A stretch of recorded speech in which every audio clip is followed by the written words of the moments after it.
Hi అండి, అందరికీ నమస్కారం అండి. ఈరోజు పెసరవడ గారెలు చేయబోతున్నానండి. వాటికి కావాల్సినవి చూడండి.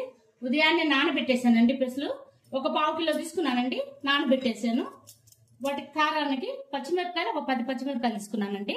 అల్లం ముక్క, చిన్న అల్లం ముక్క, చిన్నుల్లిపాయలు కంపల్సరీగా నేను వాడతానండి. టేస్ట్ మాత్రం చాలా బాగుంటుంది. జీలకర్ర, ఉప్పు, ఉల్లిపాయలు కట్ చేసి పెట్టుకున్నానండి. ఇవి మిక్స్ చేసుకుందామండి. పచ్చిమిరపకాయలు ఇవి మిక్స్ చేసుకుందాం. ఇదిగోండి జీలకర్ర, ఉల్లిపాయలు తరిగి పెట్టిన ఉల్లిపాయలు మిక్సీ వేసుకొని వచ్చానండి. ఇలా మెత్తగా వేసుకోవాలండి. గారెలకి ఇలా మెత్తగా వేసుకుంటే బాగా టేస్టీగా ఉంటాయి. ఉల్లిపాయలు, నూనె పెట్టుకున్నానండి. నేను ఆల్రెడీ ఆయిల్ కాగింది. ఇంకా గారెలు వేసుకోవడమేనండి. చాలా ఈజీగా అయిపోయింది, తొందరగా అయిపోయింది అండి. టేస్ట్ కూడా బాగుంటుంది మనకి. ఉప్పు కారం అన్ని చూసుకోండి.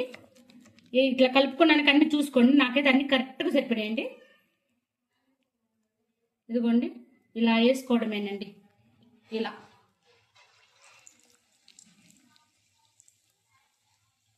చాలా టేస్టీగా చాలా బాగుంటుందండి.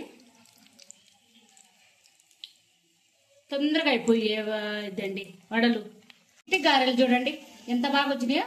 ఇది నాన్ వెజ్ కూడా చాలా బాగుంటుందండి.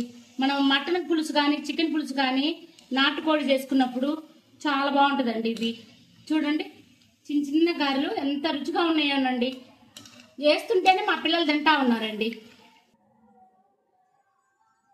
ఇదిగోండి నేను చేసిన గారెలు అండి. ఇవి పెసర గారెలు అండి. పెసలు నానబోసుకొని చేసుకున్న గారెలు చాలా టేస్టీగా చాలా బాగున్నాయండి. అసలు ఎంత లోపల కరకలాడుతూ చూడండి. అసలు చిట్టి గారెలు, కారపొడి, చట్నీ అండి. ఈ రెండితో తినొచ్చండి, చాలా బాగుంటది. నాన్ వెజ్ తో కూడా చాలా బాగుంటదండి. ఒక్కసారి నేను చేసిన పద్ధతిలో చూసి చేయండి. నచ్చితే మాత్రం లైక్ చేయండి.